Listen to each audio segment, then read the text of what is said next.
Praise the lord. దేవుడు మనల్ని ప్రేమించి మనకు మరొక దినాన్ని అనుగ్రహిస్తూ వచ్చారు. అందుని బట్టి దేవునికి స్తోత్రం. ఉదయకాలము దేవుని వాగ్దానం యెషయా గ్రంథం 41వ అధ్యాయము 14వ వచనం. నేను నీకు సహాయం చేయుచున్నాను అని యెహోవా సెలవిచ్చుచున్నాడు. సో దేవుడు మనల్ని ప్రేమించి దినమంతటి కొరకై శ్రేష్టమైన ప్రశస్తమైన వాగ్దానాన్ని మనకు అనుగ్రహిస్తూ వచ్చారు. నేను నీకు సహాయం చేయుచున్నాను అని యెహోవా సెలవిచ్చుచున్నాడు. సో ఈ దినమంతటి కొరకై శ్రేష్టమైన ప్రశస్తమైన వాగ్దానాన్ని దేవుడు మనకు అనుగ్రహిస్తూ వచ్చారు. నేను నీకు సహాయం చేయుచున్నాను అంటే దేవుడే మనకు సహాయం చేయుచున్నానని సెలవిస్తూ ఉన్నాడు. ఉదయకాలం నీవు అనేకమైన పరిస్థితుల గుండా వెళ్తూ బాధ, దుఃఖము, సో మరి రకరకాల పరిస్థితులు నువ్వు ఎదుర్కొంటూ అంటే సహాయం లేని పరిస్థితుల్లో ఏడుస్తూ ఉన్నావేమో. దేవుడు ఉదయకాలం నీకు జ్ఞాపకం చేస్తున్నాడు.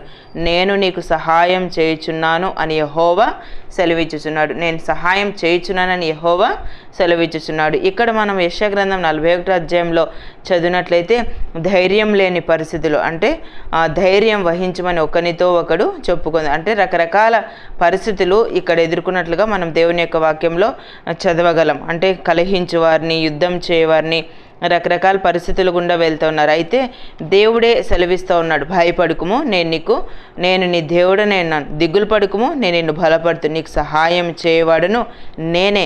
సో నువ్వు భయభీతులు గుండా వెళ్తూ ఉన్నావు ఉదయకాలం, సహాయం లేని పరిస్థితిలో, నిస్సహాయ స్థితిలో, ఒంటరితనాన్ని అనుభవిస్తూ నా బాధ నేను ఎవరితో చెప్పుకోగలను, సో దేవుడే నాకు సహాయం చేయాలి అన్న ఉద్దేశంతో, సో కొన్నిసార్లు అంటే మనం ఇంకా దేవుని కొరకు కూడా వెయిట్ చేయకుండా ఉన్న పరిస్థితి మన చుట్టూరా మనకున్న పరిస్థితులను బట్టే మనం ఆలోచిస్తూ బాధపడుతూ ఏడుస్తూ ఉంటాం. ఉదయకాలం నువ్వు అదే స్థితిలో ఉన్నావేమో, కానీ దేవుడు నీకు జ్ఞాపకం చేస్తున్నాడు. నేను నీకు సహాయం చేయుచున్నాను అని యెహోవా సెలవిచ్చుచున్నాడు. 2వ దినవృత్తాంతాల గ్రంథం 11వ అధ్యాయం 4వ వచనం మనం చదివితే, ఈ కార్యము నా వలన జరుగుచున్నదని యెహోవా సెలవిచ్చుచున్నాడు.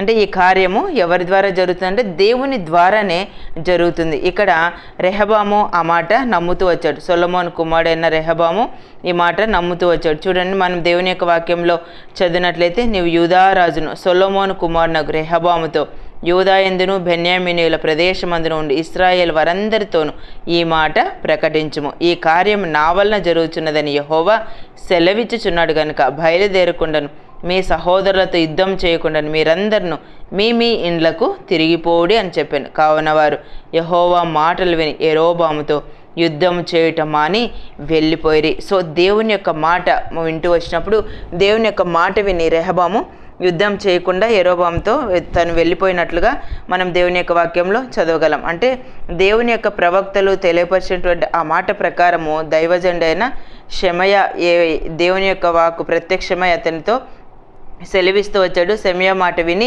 విధేయత చూపి రెహబాము యెరోబాముతో యుద్ధం చేయకుండా సో వెళ్ళిపోయినట్లుగా మన వాక్యంలో చదువుతాం. సో దేవుని మాట ప్రకారం తను వెళ్తూ వచ్చాడు కాబట్టి దేవుని యొక్క సహాయము తనకి దాదాపుగా 3 సంవత్సరంలో సొలొమోను కుమారుడైన రెహబామునకు సహాయకులైరి అని మన వాక్యంలో చదవగలం.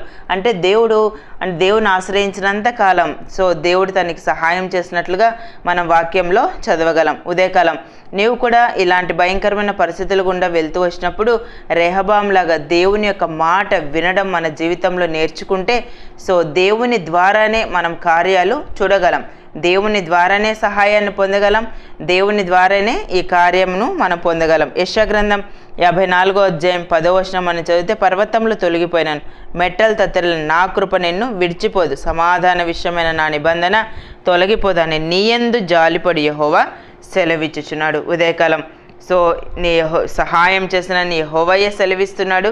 అంతేకాదు సో సహాయం కూడా దేవుని వలననే ఈ కార్యం జరుగుతున్నదని దేవుడు సెలవిచ్చాడు.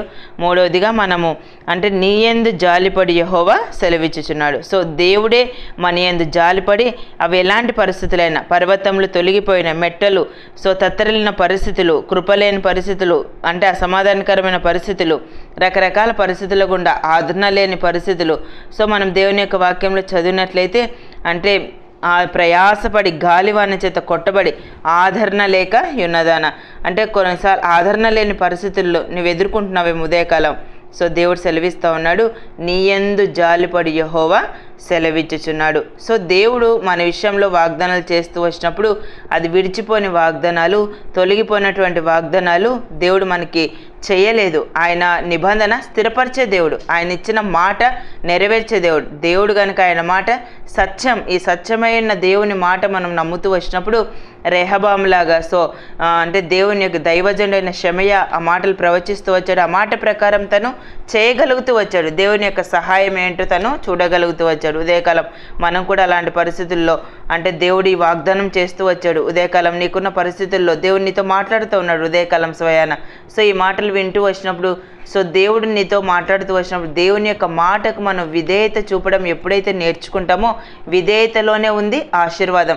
చాలాసార్లు మన మాట వింటాం, రోజు చదివే మాటలే కదా అని మనం నెగ్లెక్ట్ చేస్తూ ఉంటాం. అలాగ ఉన్నప్పుడు దేవుని యొక్క ఆశీర్వాదాన్ని మన జీవితంలో మనం పొందలేం. ఉదయకాలం నీకున్న పరిస్థితుల్లో నువ్వు దేవుని మీద ఆధారపడు. నువ్వు ప్రయాసపడుతూ గాలివాన చేత అంటే ఇలాంటి పరిస్థితులను ఎదుర్కొంటూ ఆదరణ లేని పరిస్థితులు, నెమ్మది లేని పరిస్థితులు, సమాధానం లేని పరిస్థితులు, రకరకాల పరిస్థితులు నువ్వు ఇంట్లోనే ఫేస్ చేస్తున్నావేమో. ఈ పరిస్థితులను బట్టి నా జీవితం ఏంటి అని నువ్వు ఆలోచిస్తున్నావేమో.